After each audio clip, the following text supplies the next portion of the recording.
Happy Sunday, ladies and gents who may be joining me as well. So I hope you had a fantastic weekend and wanted to turn up today as a motivational Monday going into the week. And hopefully what I talk about will resonate with you on some aspects. And if you do find it of value, do feel free to just let me know that you turned up by using the hashtag on live and saying hello, and also hashtag replay so that I can acknowledge you for joining me today. Wherever you may be in the world, I'm always curious either way. So my name is Chico Matenda, just in case if you're seeing my live session or replay and you're thinking, who's this lady? So I am based in the UK, but also consider myself a digital nomad, a global citizen, not even citizens, just one, without the S, global citizen, just due to my upbringing and also interest in life, such as lifestyle business, as well as digital marketing and internet marketing. So today, in relation to online business, I was thinking about self-sabotage, fear of success, and are you self-sabotaging yourself, preventing yourself from succeeding? So I'll raise my hand up and say that, yes, I've been there, and there are times even through like my daily norms that I go through this as well. And I was reading an article that it's also typical amongst small business owners, entrepreneurs, and it's nothing, it's not in isolation. So it's not only a small population of people that it affects. So if you're in a position where you're considering transitioning from work, going into starting up your online business, or if you are just starting and then you're not seeing any results, this you might also be able to relate and just know that you're not alone, because people who are already there and succeeding and making things happen do also experience self-sabotage. And then rather than fear of failure, it's looking at fear of success. And this is something that I experienced myself, but I didn't know it then. So there's something about the subconscious playing tricks on our mind. So the subconscious, for me, my experience was this. I went into work-life career wanting to learn how to start a business rather than going straight into a business. And I always knew that I didn't want to remain in a 9-to-5 job, that ultimately I wanted to be able to transfer the skills I'd learned to equip me in order to be able to then move on to be able to establish my own business. And then I wasn't thinking about online business. It was just way before social media happened, and well, it can show my age as well. So I took longer. I spent over 10 years in a career. I progressed and I progressed further. And part of me kept saying, I need to learn more. Or I haven't learned enough. I need to progress further into my career. Then when I've learned more, then I'll move on into starting my own business. So when it came to the point of wanting to start my business, then it was the overwhelm. In my mind, in the back of my head, I knew that I could do it. And I knew that I could potentially become a success. So knowing that as well was something that was also binding me. Hold on, let me sip water. So knowing that I could potentially become a success was overwhelming. And I've also heard it from other people. And I didn't want to be at the forefront in the beginning. And my intentions then, I wasn't thinking like I think now. So that's also part of the process of self-sabotage, is when you believe that you could potentially achieve what you want to achieve, but you are fearful of it and you know it. So some of the things that you might ultimately end up doing is finding ways to put a wall, a barrier, and prevent yourself from actually crossing over. Okay, so it's unintentional, but it's also an intentional act in the same way. So it might be that you're spending like numerous hours on social media when in the back of your mind, you know that you could be doing something that could take you forward. Or You might also be putting preventative measures, saying such as, oh, I need to know technical factors, I need to have a perfect social media profile, I need finances. That's another big one. I need the money, I need the capital, I need to have like a website, I need to have like a photographer, anything that you can think of. Those all come into play in the self-sabotage process. So for some people, they are walking and subconsciously doing all these acts, but not actually connecting with the reason why they might be doing it. And the reason that I referred to was the preventing yourself from actually moving forward when you know that you can actually achieve it, due to the factor that you know that it's possible, it's a possibility. And with anybody, just like an entrepreneurs, when you put your effort into implementing the small steps every single day, it is inevitable that when you're consistently implementing the measures that you need for your life vision, that you're going to be successful.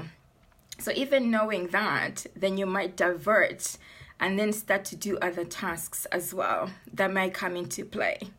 Okay, so just briefly, why this is important is that even when you're an entrepreneur, okay, so I talked about the before stage. So even if you're an entrepreneur, you can still continue to self-sabotage. Okay, so I'll give you an example. I was once like fearful, like on being on stage, but my vision, I could see clearly that part of the process of my vision was being able to be on stage and communicate with a group of women. So I saw that vision, didn't know where it was going to be, but then just looking at that vision itself, I thought, oh my goodness, that is overwhelming. I couldn't do it. I would lose my words, I would lose my focus, it would be a flop. But subconsciously, you know you have the skills, and I knew I had the capability to be able to do that, to be able to communicate. So I'm just going to give you some tips of like what has helped me in my journey. So at least you've got a sense of what self-sabotage process is. And I believe that once you gain the awareness, that is what ultimately matters the most, is that when you have this radar, because we're human beings, there's the pride, there's the ego, there's also that aspect of us that looks for affirmation from other people. But once you're aware, then I always believe that you can then pay attention to those niggling factors that come up and then question them more.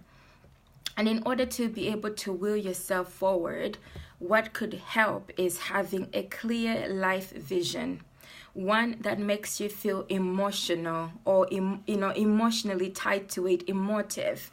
It gives you the reason and the sense and purpose every day to get up, to keep walking towards your vision regardless of what's going on. So when those moments of self-sabotage arise, you will know what you're doing. You will catch yourself in the act of feeling like, I need to just go, I need to run. So you may experience the fear, the flight, being in flight mode, fear and flight mode. So wanting to escape from a situation. When you feel like that and your gut intuition is telling you that you need to be going forward, even if you're fearful, that is a good time to actually explore that.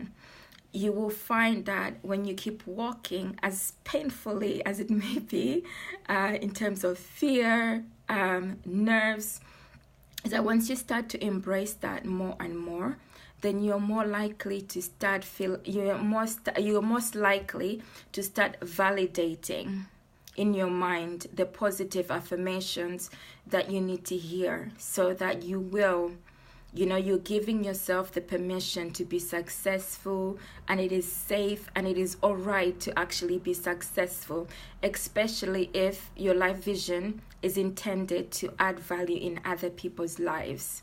So you're taking away from just you being nervous. You're thinking more about your intention for the greater impact, for a greater good. And this is why you're doing it as part of like your motivating factor. then that is part of the process of addressing fear itself. It's walking into that moment. But if you need support, it's also about not walking towards your life vision alone. It's about being surrounded by a community of like-minded individuals, online or offline, who can then be your motivators, people who encourage you to then start validating some of the things that you may be doubting, but you know that it's not really true. Yeah, so it helps to be with like-minded individuals and people also where you can find a place where there are people who are already there.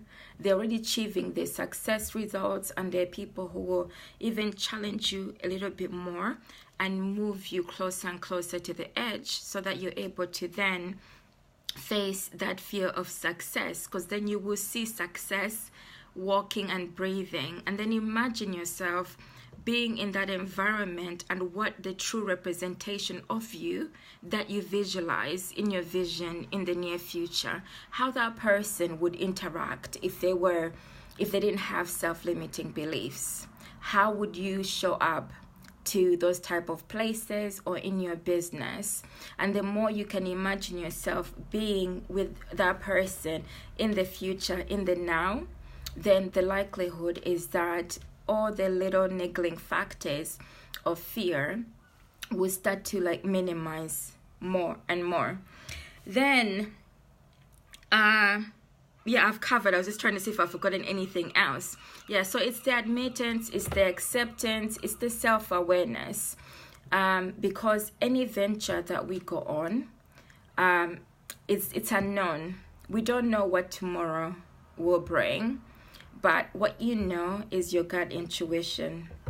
You know, hopefully, at the stage where you've invested time to look at your life vision, then you know what can will you forward as well, to be able to then propel yourself forward, to be able to succeed, and then to minimize the self-sabotaging path as well. So that's what I wanted to cover. And for anybody who has joined me, and if I haven't actually seen you make a comment, do feel free to actually say hello, leave a comment, and do feel free as well to replay the video as well. And if you're joining me on replay, do type hashtag replay. So the topic that I was covering was fear of success, because it's not always about fear of failure. It's also about fear of success and knowing that you could be greater, you could be grander, but it's just the overwhelm. So I gave some tips about how you can be able to then overcome some of those fears as well in order to keep walking purposefully towards your life vision. So I'll leave it here for now and say bye, and look forward to you joining me on the next live session. And you can press the notification button on my page where you'll be notified when I come on live again. Bye for me for now.